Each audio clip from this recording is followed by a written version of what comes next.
Hello, welcome. Thank you for joining us.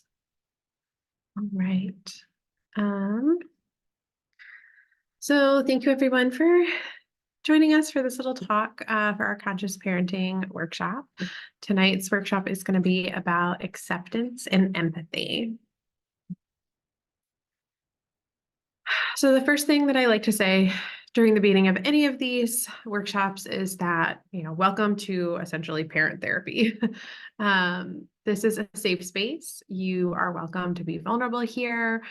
Your parenting struggles are welcome here. I encourage you to let your guard down and be vulnerable when listening to or joining these classes, and to come with an open mind.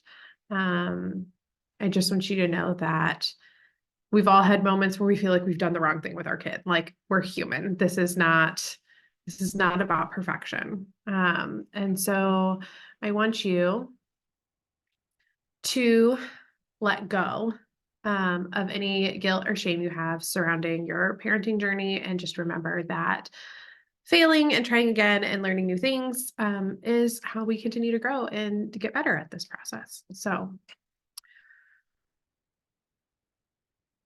before we get started, I just like to go over our expectations and values for each one of these classes, and some of these core beliefs that I hold: that all parents are doing the best they can with the knowledge and resources that they have available to them.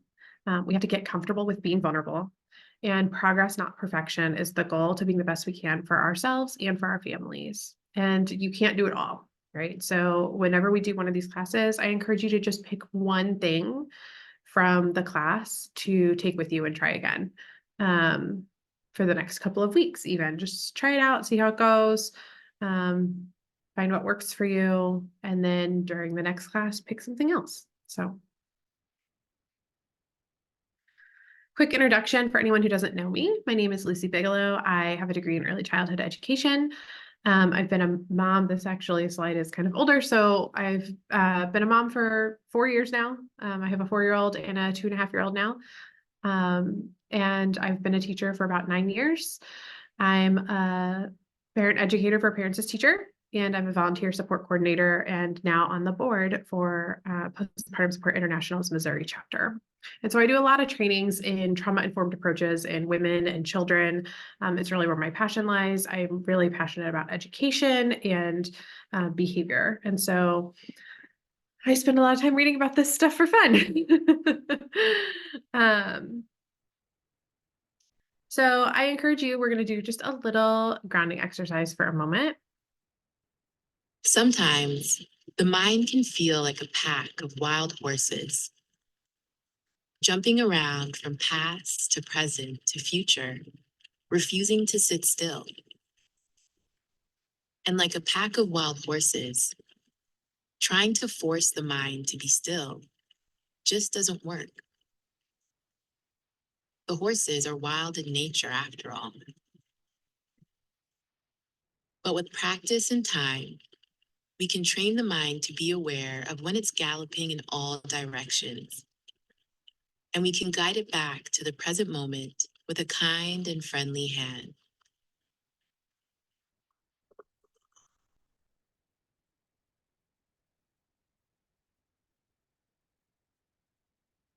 So let's see if we can practice taming the mind by taking a few mindful deep breaths. Wherever you are now, get comfortable. Eyes can be open or closed, and perhaps relaxing the shoulders.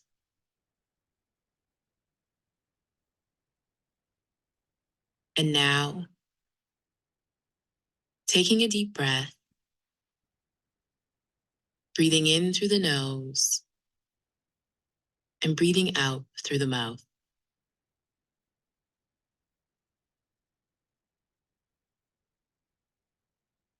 Noticing what thought or sensation the mind is chasing after. And again, just gently taking another deep breath in through the nose and out through the mouth. One last time, breathing in and breathing out.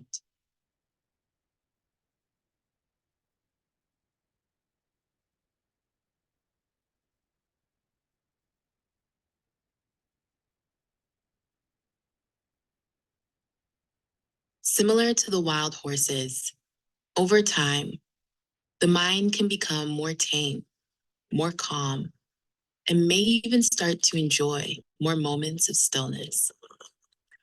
Remember to just keep practicing.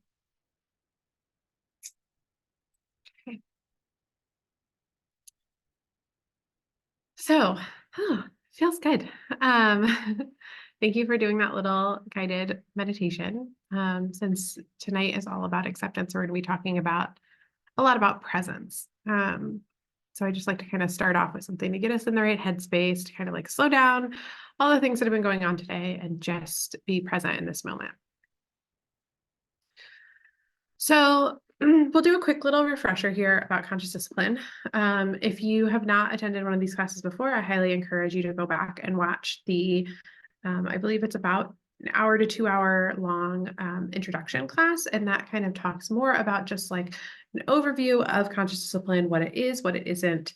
But just as a little quick blip, conscious discipline is an evidence-based trauma-informed model and approach for social emotional health in children and adults, honestly. It's recognized by Harvard as one of the top programs in the country. It's an adult first discipline model. So this means that in order to change your child's behavior, we first have to change your behavior. And then it also utilizes brain science research. So everything that I'm going to talk to you about tonight, everything that goes into responding to your child has to deal with how the brain works and the research that we have in understanding how the brain goes through these different emotional processing moments. Okay. And so just for a quick little, again, refresher on that, more of this is in the intro class, but we first have the survival state. And that is where your brain is in that fight or flight or freeze, right? Your kiddo is freaking out. They are like feral. They are very physical in their response. They might like freeze and be deer in headlights, or they might be kicking and biting, or they might just like take off, right? Like they might just like scream and run away. And then we have the brain in this moment, in this survival state, is asking, am I safe? The only way to soothe the brain in this state is to provide safety. In the emotional state, this is your limbic system. This is where we get a lot of the emotional, like crying and whining and yelling. And the brain is looking for connection here. It's asking, am I loved? Am I cared about? Am I connected? And then we have the executive state. And this is your prefrontal cortex or your prefrontal lobe. This is where we are calm, we're cooperative, we're able to make choices, we're able to learn new skills, and your brain in this state is asking, what can I learn? Okay. So your child has to be in the prefrontal cortex in order to make calm, cooperative choices and to learn new skills. Okay. So you can't logic with a child who's in the emotional or their survival state. They're not there. Okay. They're not able to do that. Their brain is literally not in that place to be able to take on that new skill or to receive new information. So we have to provide these things before we can get to that. Okay. We're going to watch another little video about being present.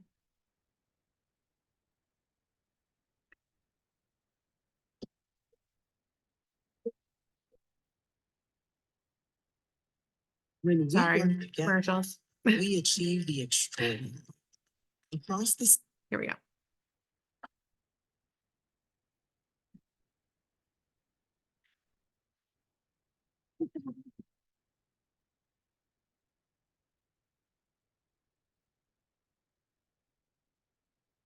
So I'm going to start by telling you something that I'm currently working on. I am preparing to run a half marathon in April.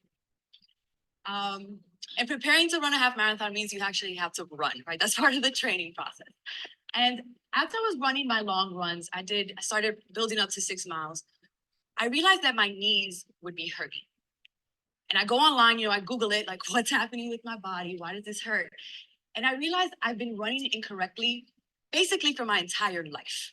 Like, I learned to run and it became a habit, and I don't land on the right part of my foot. So the next time I go out for a run, I bundle up because it's cold out here. It's not a joke, right? It's like 30 degrees every day. I made sure that my sneakers were laced up. And as I took a step, I focused on where is my foot landing. Now, for an entire hour, all I'm thinking about is where is my foot landing? I don't run because I enjoy it. Like, I don't like running. So for me, this thought of, oh my God, I'm gonna have to keep doing this, like thinking about where I'm landing, was crazy. But it was the best run I'd had so far. And it was because I wasn't thinking about, what's the next song that Pandora's gonna play? I hope it's a good song. Or God, I really wish that this run was already over.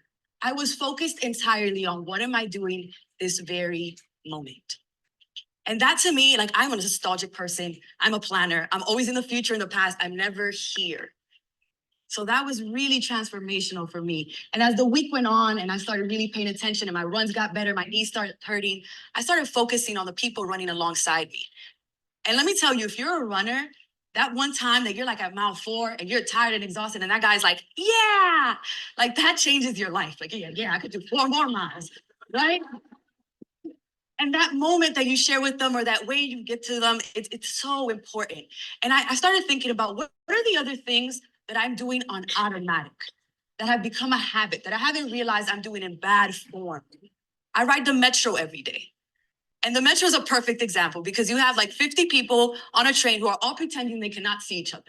Like, we are not here right now. And so I'm like, no, I'm not gonna read a book. I'm not gonna tweet. Like, I'm gonna look around me, which is a dangerous thing, right? So this guy catches my eye and I'm like, no, don't see me. I'm not here. And he starts walking over and he's just like, I need directions. Like, I'm really lost. I'm not from the area. Like, how do I get to Union Station? He starts talking to me. He wasn't dangerous. He wasn't crazy. He wasn't hitting on me. Like, he just needed to catch someone's eye so that someone could help him. I was at the Redbox on Valentine's Day. I'm, picking out a movie. And I noticed that there's this girl. She's really anxious. She's waiting for me to finish. And I'm like, well, why don't you just come watch with me? Like, let's just go through the selection. If you find the movie, you go ahead and, I'll keep going. And we talked about the Oscar nods. She gave me a recommendation for a movie. We argued over bad flicks. I realized there was someone in my neighborhood who was really nice and who had good taste in movies. I think about how we often deal with homeless people, right? That's something that becomes automatic. I don't have change, or I can't see you. And it's like, maybe they were asking for a granola bar. Like, maybe they want you to sign something for them. Maybe they want you to buy a newspaper, but how often our response is automatic, whether or not the scenario or situation is different. And I had to check myself because even performing, which is something I do all the time, became automatic. I would be in front of an audience of hundreds of people and I'm thinking about dinner. I'm thinking about my next line. I'm thinking about that poem I messed up 10 minutes ago. And there are people waiting to hear what I'm saying and I can't see them. Right? Being the human connection, being present, it's not about grand gestures. I'm not asking you to like go make friends with 10 new strangers. It's those little moments of asking a parent, a loved one, a coworker, how are you? And actually listening to the response, not waiting to get to the point of what you really want to talk about. It's saying goodbye in the morning to your roommate or to your significant other and actually saying goodbye, not rushing out with a see you later, right? Because time is precious. I was a school teacher in Prince George's County. I taught 8th grade. My students went on to go to high school in PG County. As I'm going through this whole process of being present and thinking about what I'm doing, I found out that there were 2 teen deaths in Prince George's County. That's 6 in 6 months. Teenagers, high school students killing each other. And for me, this hit home because these are my kids. Like, these are my students that I sent out. And I started thinking, those 2 years that I was teaching there, was I aware of what was happening in their lives? Was I speaking to them? Was I getting to know them? Or was that more test that's going to happen in a couple of months? What ripple effect are we creating? We all have 13.1 miles that we're trying to run, right? We all have a finish line in sight. But my best runs are the ones where I can see the people running alongside me. My best performances are when I can actually see you, when I can feel you, when I know you're here with me. Like, my best days are when I can help make someone's load a little bit lighter. And I wonder if our ancestors dreamt this. Okay, I'm gonna stop right there. She goes into a little bit of like a spoken word poem since that's kind of her thing. But so yeah, so we've all experienced this, right? Like we've all experienced it, like we're kind of just going through the motions. We're not really being present. She talks about being present on her run and like how that changed her run and being present in her community. And so um just a little personal story. I used to teach with this woman who was just like a mile a minute. And bless her heart, I loved her dearly. She was a very, very dear friend of mine.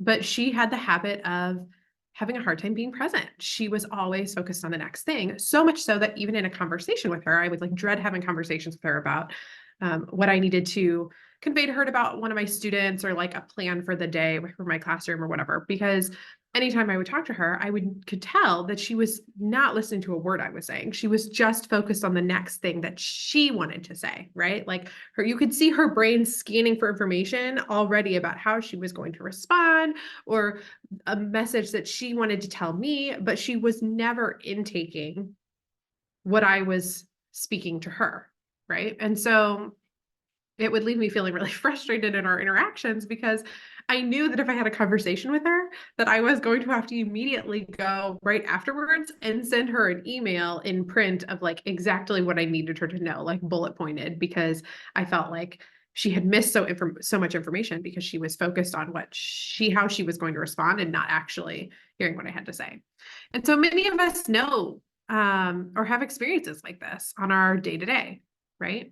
Our brain is focused on the next thing, or it's stuck in a loop focused on something that's already happened, right? And this is part of what easily triggers us and makes us frustrated on a day to day is that we get caught up in the future and in the past, and we're not present. We're not here in the moment.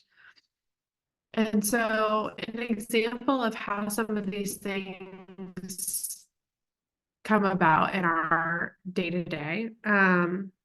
For example, when you are snapping at your kids in the morning because you're trying to get out of the house and get to school and get to work and drop off at daycare and all of those things, right? Like your brain's focus is on what's coming next. We need to get our shoes on. We need to get into the car. We need to get out the door. We need to grab our backpacks. We need to drive to school. We need to drop you off. I need to get to work. I have a meeting. I have a lunch meeting after that. I have to get home. I have to, right? Like you're always focused on the next thing.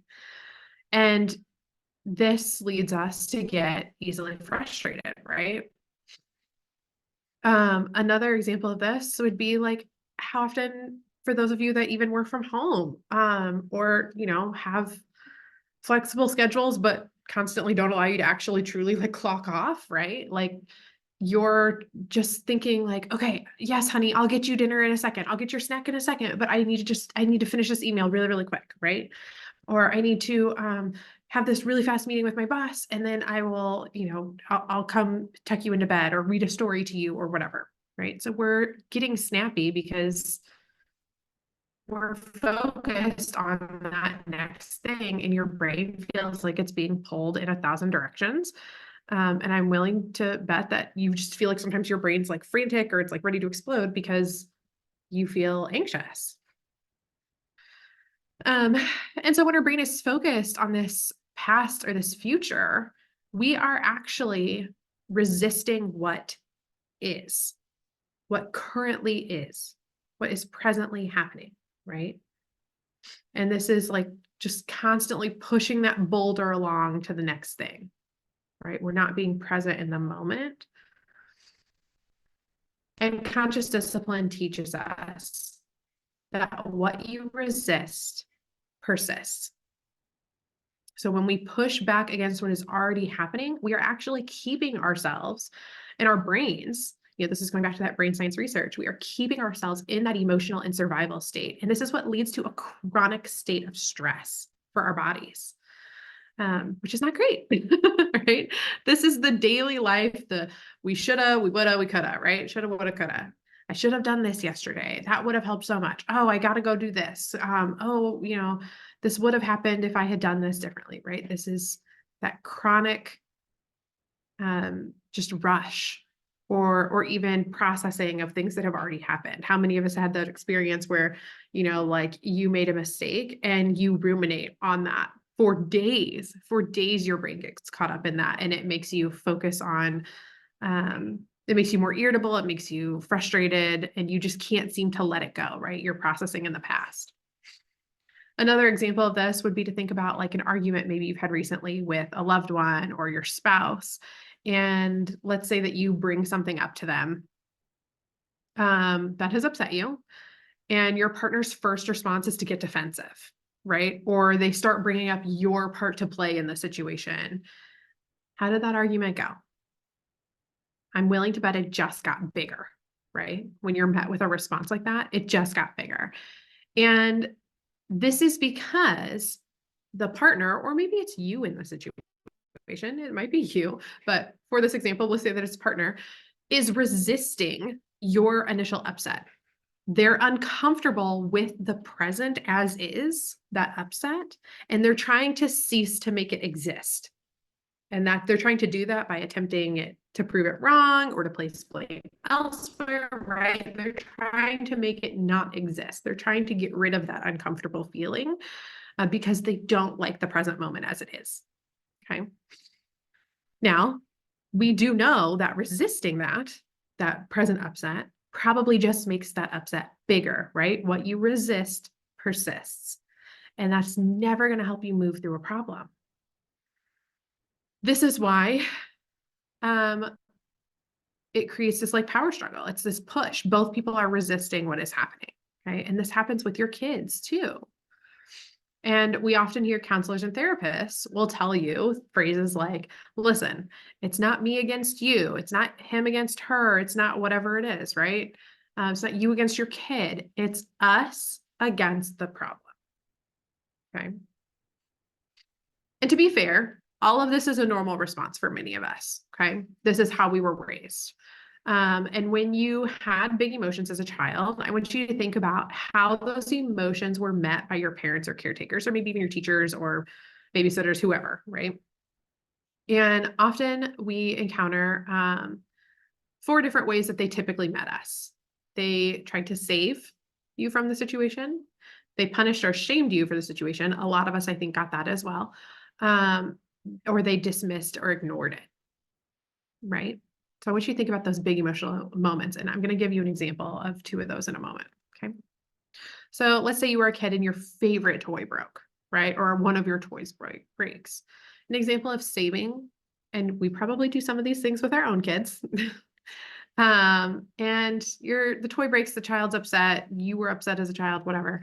And the response was, oh, honey, it's fine. I can fix it. We'll buy you a new one. We'll go to the store. We'll get a new one tomorrow. Or, oh, we'll get you a new one at Christmas. Or, you know what? Look, I have one in the closet. We can just get this one down, right? Okay. An example of punishing or shaming would be, yeah, well, this is what happens when you leave your toys out on the floor. The dog's going to chew it up. That's on you. Right? Like there's this shame or punishing that happens, like you shouldn't leave your toys out. If you didn't leave your toys out, now I'm going to take away all your toys because you don't know how to clean them up and they got broken. So it feels really yucky. Or there was like the dismiss and ignore. And that was like, oh, honey, it's not a big deal. You've got like 1,000 other toys. Just go grab something else to play with. It's not a big deal. We'll just throw this one away. You've got a bunch of other ones. Okay. Another way some of us were probably met with things like this, another example would be like if you had a pet that died, your goldfish died, you probably met with like oh, it's okay, we'll go to the store, we'll get you a new goldfish. We'll get a prettier one. That one was kind of sickly anyways. We'll get you a prettier goldfish. Okay. That was the saving. The punishing and shaming would have been something like, listen, you should have taken better care of it. I knew it was going to die because you never changed the water in that tank. You always were forgetting to feed it, right? Like if there's this, again, the punishing and shaming. And then the dismiss and ignore, I remember frequently hearing like fish are born to die. That's what I was told as a kid with these goldfish and stuff, right? And that, yep, the fish died, just go flush it and you need to come do the dishes, right? So there's just like this dismiss of what has taken place. And I'm willing to bet that many of you did not feel good in these situations, right? If you were the child in these situations, this was devastating for you. right? Your favorite toy got broken. It was devastating. And to be met with either the shame or the saving or the dismissing did not feel good, right? Same thing with if you had a pet that passed. And so, unfortunately, the reason a lot of us were ingrained into us as children and how we were met from those big responses. And it makes sense in the fact that previous generations were often taught that acceptance in these moments, like acceptance of what had happened, was a sign of resignation or was a sign of condoning the behavior.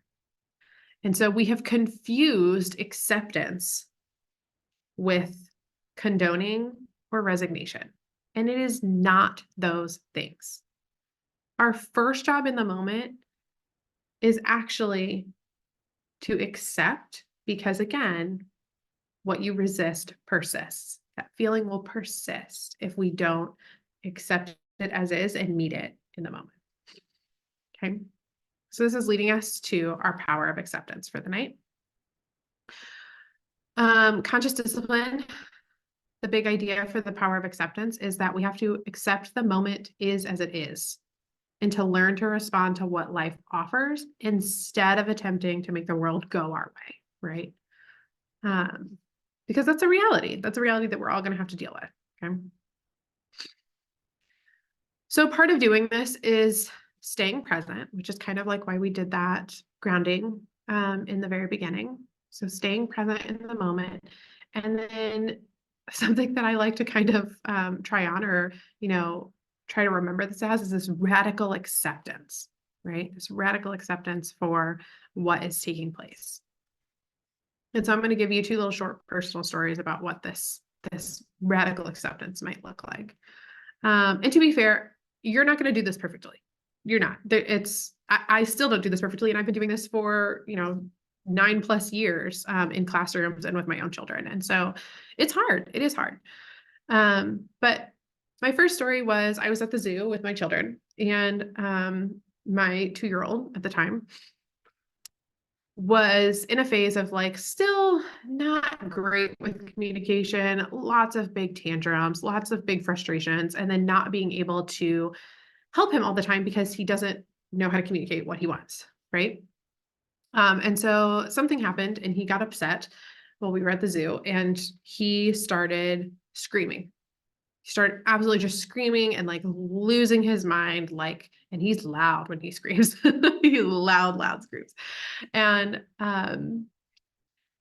I was trying everything, right? I was like, what do you want? Do you want a snack? Do you want were you stung by something? Do you want to get out of the stroller? Do you want back into the stroller? What do you want, child? Right? I'm just frantically, I can feel my anxiety heightening and I'm just frantically trying to make him stop screaming.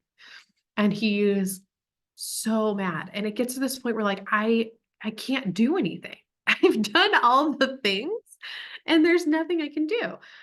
Not only is there nothing I can do, I've tried everything in my bag of tricks, but we are at the furthest point at the zoo away from our car that we possibly could be, right? We had parked in the south parking lot. We are all the way over by the lions. We are literally the furthest point we could be. So there's no even quick dash to the exit to just put him in his car and go home. It's not going to happen. It would be a 15-minute walk plus maybe. And with another child. And I had another friend with me. And so I wanted to scream back at my kid, right? And I even at one point was like, I'm going to throw this kid into the lion's cage.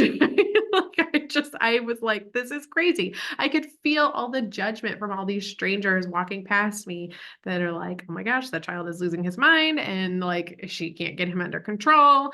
I can definitely see some older individuals who are giving me looks that I, can imagine they're thinking just spank that kid and put him back in the stroller and he'll stop. And I mean, I can even feel the judgment from the animals at this point. Like I can tell the animals are annoyed. This continues for probably a good 15 or 20 minutes. And I finally get to this point after I had, like I said, I tried everything, that I put him in my carrier. You can see he's in the carrier in this picture. And I just accepted it for what it was. He was mad. I couldn't help. I didn't know what it was that he wanted.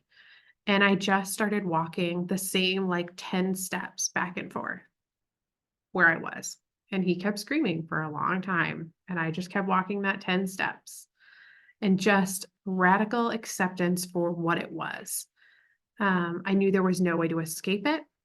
There was no way to like dash to the car and get out of that situation. I knew that would also just like upset my daughter even more. And then I would have two meltdowns to deal with. And luckily I had a friend there with me who took my daughter to go look at the next exhibit right next to us, which was like the zebras or something while I was doing this. And I knew one of three things was going to happen, right? He was either going to pass out because he was going to be so exhausted. He was going to stop screaming, or he would throw up from crying so hard. And then he would probably stop screaming at that point because he would have just thrown up and that would have surprised him. Because that's what's happened in the past. So you can see he did fall asleep, right?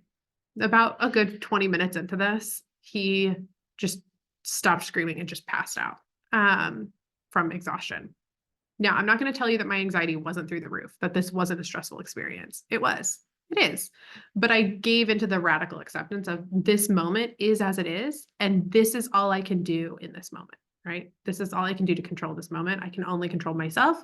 I need to keep myself calm. I've made my decision about what I'm going to do. I'm just going to walk back and forth and put him in the carrier, and this moment will pass, right? And so even after I got done with this, you know, my friend came up to me with my daughter and she was like, do you want to go home? Like, I can tell like that was a lot. And I looked at her and I was like, you know what? We got through it. The worst thing that could happen happened. He screamed for 20 minutes. But like, what would leaving do now? Right? Like at this point, he's asleep. So he'll probably sleep in the carrier for half an hour to an hour. And then when he wakes up, hopefully he'll be in a better mood and we can actually like play. And at this point, if I leave, I'm going to upset my daughter and then she's going to have a meltdown. So like, honestly, like he's asleep. Let's make the best of it. Let's just keep going. Right. And so we moved through that and it was fine. But I had to keep myself present in what was happening. Another example of this was my daughter, who is typically the first one awake every morning. And when she's the first one awake, she likes to come climb into my bed and snuggle into bed with me for that first like 10 to 30 minutes of the day, depending on when everyone else wakes up. And this is truly probably like the only alone time me and her get, like just together, because my son is more of a barnacle child and likes to be on me or me holding him all the time. And so this is like her time in together. Now, there are some days where I have to get up early for work and I've got to go drop them off at their, you know, Grammy's house. So we got to get up early. And there was a morning just a week or so ago where I had to get up early. I was already dressed. And I went in to wake the kids up and she just started power struggling me on everything. I mean, everything was a power struggle. She didn't want to get out of bed. She was yelling at me and crying. She was refusing to get dressed. She didn't want to brush her teeth. She didn't want to try to go potty. And I'm just like, oh my gosh, what is going on? This kid is just like going crazy. Like we normally don't have this. What is happening? And so I finally, I could have tried to power over, right? I could have said like, nope, you're getting dressed. I'm going to force the shirt over your head. You are going to get dressed. Or I could have said like, you know what? I don't care. I'm going to put you in the car. I'm just going to throw the clothes in the car. We're going. Like, I'm not doing this. But I also knew that I could give into this like radical acceptance, this accepting the moment for what it was and meeting her where she was at. And so I did. I stopped her and I was like, hey, come here. What is going on? Tell me what you need. What's happening? Why are you so upset with mommy this morning? Like, what's the deal? And she just broke into tears. Like that anger and that frustration just broke into sadness and crying. And she was like, I wanted to snuggle with you in bed this morning. I didn't get to snuggle with you in bed. And so I had two choices. I could have said, you know what? we're not doing that today. We don't have time. We've got to do this stuff. We've got to get going, whatever. And I could have pushed through, but I actually knew that by doing that, I was going to meet more resistance in her than if I accepted the moment where it was and accepted what she needed and was present with her. And so I picked her up. I scooped up her clothes with me. I scooped up her and I said, we're going to go lay in bed, in mommy's bed. We're going to snuggle for 2 minutes and then we've got to get dressed. And she was just like, okay, mommy. And so we did. And she got through it. I knew that 2 minutes of just that, giving into that 2 minutes of snuggling and bonding actually gave her what she needed to be able to fill her cup. And then there was no resistance, right? That actually probably took me less time than it would have if I had continued to power struggle with her the rest of the time during the morning, right? That 2 minutes of time in actually could have turned into 15 minutes of arguing and power struggling where we both would have felt really, really yucky. And instead, this way, we were able to meet each other's needs in a positive way and both went on through our day totally fine. And so this is that radical acceptance. Just remember, it's not condoning the behavior. It's not resignation. It's just accepting the present moment as it is, noticing it without judgment, and then finding your way through productively, right? And so this is a good example of that, right? Like we can see, when it's raining, we can think to ourselves like, oh my gosh, I hate the rain. Or just like she was talking about in the previous video about like, I could think about how much I hate this run and I wish this run was already over and whatever, with her marathon training. We can think about like how our day got ruined or, why it's so unfair that it's raining on something that's supposed to be, a fun day and that it's cold and it's yucky and right. We can focus on all that, or we can accept that it is what it is. It's raining. Yep, it's raining. Noticing it without judgment. It is just what it is. So what do I do in this behavior? How can I find my way through? Well, I might need to wear different clothing. I might need to change my plans a little bit. I might need to just accept that the rain is going to bring some green flowers and grass, right? Just accepting the moment for what it is. So here's some other radical acceptance coping statements. I typically like to use a lot of like the I'm safe because I find that helps kind of like settle my brain from that survival state. So even when my toddler is throwing a tantrum, I'll say things to myself like, I'm safe. This is not an emergency. It can feel like an emergency. When your toddler's screaming at you and it's sending you in that survival state, it can feel like it's an emergency, but it's not, right? Like if your toddler's throwing a fit about the cups that they wanted, this is not like a life or death situation. It's not an emergency. It's hard, but it's not an emergency. Okay. I like these other ones of like, I can't change the situation, but I can control how I respond to it. This feeling will pass. This situation is temporary. So just remembering some of these statements to help you be present in the moment and accept the moment for what it is first before responding. Responding, not reacting, right? And then I think it's also important to look at things that are within your circle of control, right? So in some of my examples, I can only control my response. I literally can't make my child stop screaming. Like I can't do that. I don't control his voice. I don't control his voice box. I don't control his lungs. Like he does that. So I can't force him to stop screaming. All I can do is handle my own response with that. And that was the choice that I made in that moment, right? I just put him in the carrier. I walked back and forth the same 10 stretches. I knew the moment would pass. He wasn't going to scream forever. I knew that. He wasn't going to scream forever. And so what are you going to do? What is within your realm of control? Okay. And so part of this acceptance that I think is really important for us as parents is accepting that tantrums and meltdowns are a normal part of child development. They're a normal child behavior. And we have to come to terms with that to expect that it's going to happen. It's a normal and important part of child development. It's not a bad thing. It's not a good thing. It's not a bad thing. It just is. It just is. Okay. And so if it just is, then all we have to do is determine how we're going to show up when it happens. How are we going to choose to show up when these inevitable tantrums and power struggles and meltdowns occur? Because they're going to happen. Okay, so how are we going to choose to respond?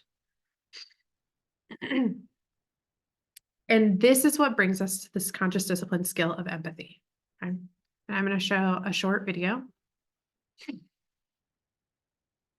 that I will literally always show when I do empathy talks because it's so, so good. If you're not familiar with Brené Brown, I highly encourage looking into some of her books or her TED Talk, or I think she has like a TED Talk special on Netflix. But this is just a short little clip from one of her talks on empathy.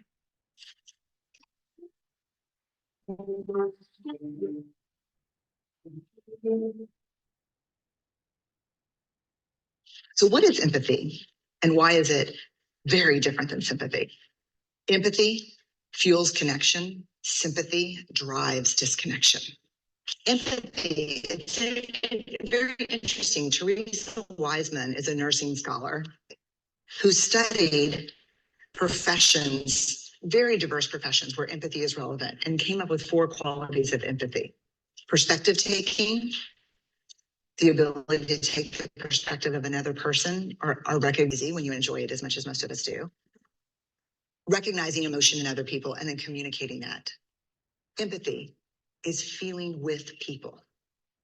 And to me, I always think of empathy as this kind of sacred space when someone's kind of in a deep hole and they shout out from the bottom and they say, I'm stuck, it's dark, I'm overwhelmed. And then we look and we say, hey, climb down. I know what it's like down here and you're not alone.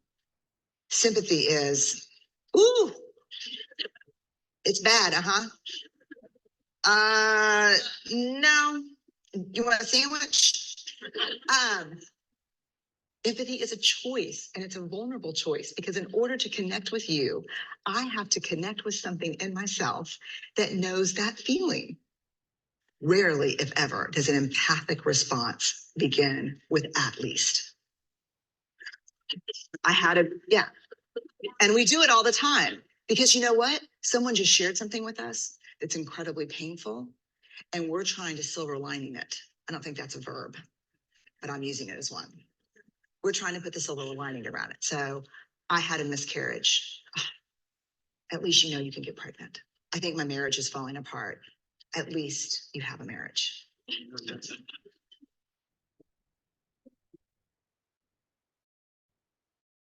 John's getting kicked out of school. At least Sarah is an A student. But one of the things we do sometimes in the face of very difficult conversations is we try to make things better. If I share something with you that's very difficult, I'd rather you say, I don't even know what to say right now. I'm just so glad you told me. Because the truth is, rarely can a response make something better. What makes something better is connection. Such a good explanation of what empathy is and what it isn't. And so when our child is exhibiting that meltdown, that unwanted behavior, right? Or they're upset that their toys got broken, or that block tower got knocked down by their sibling or their friend, or they're screaming about that cookie that they really wanted, or that 15th snack that they asked for the day. I know that it is so hard to stay in the moment with them, right? To be present, because we want the behavior to stop. But really, the skill that we need to be practicing in that moment is perspective taking and that true empathy, and being compassionate, loving, and understanding in the moment with them.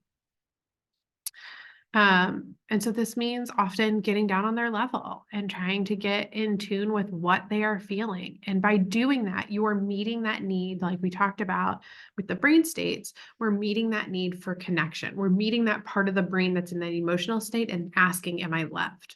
Right? We have to give that empathetic response. Okay. And not to save, but just to meet that need and understand and find that feeling within ourselves to connect with them. Okay.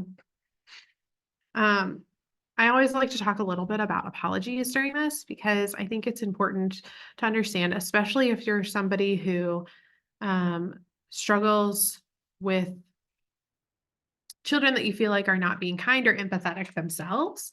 If you feel like you get the, oh, okay, sorry, and they just kind of like roll their eyes at you, or you feel like they're not empathetic towards other children, and that's frustrating you. I think it's important to look at being sincere and forced apologies, right? So often when our kids do something, we're like, hey, tell them you're sorry, tell them you're sorry.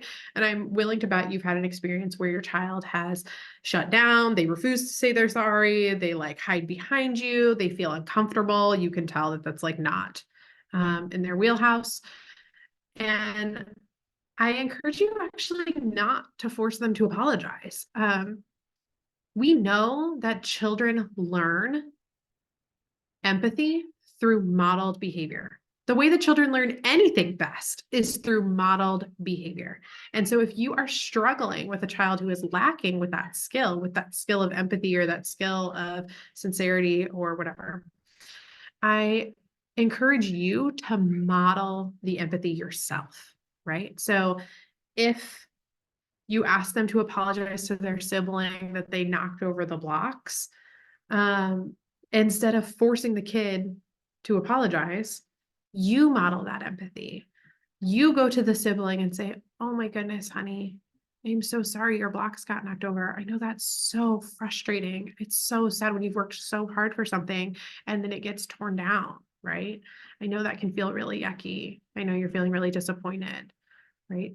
Be empathetic with them, right? Because the more your child watches you be empathetic towards others, whether it's their siblings, them, your spouse, other interactions with other people, they are going to learn that empathetic response. They're going to feel it, and they have to feel it from you to them as well in order to want to be empathetic.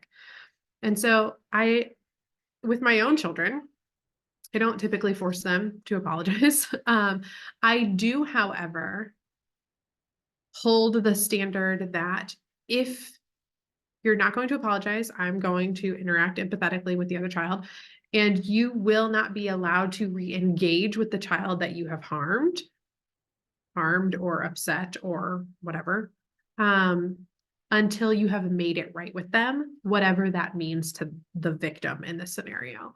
So if my son knocks over my daughter's block tower, then he knows he might not apologize right away, but I keep the boundary between them of you may not re-engage with her until you've made it right with her, until she feels good about interacting with you again.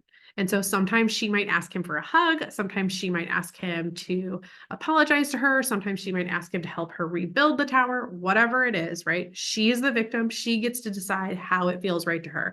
And sometimes we don't want an apology, even as an adult. If I get into an argument with my spouse and they say sorry, I might not actually be ready to hear that sorry. I might want them to do something. I might want action. And so I think it's totally acceptable for our children to learn the difference between just forced apologies and making something right with the person that you harmed, when whatever way it's made right with them.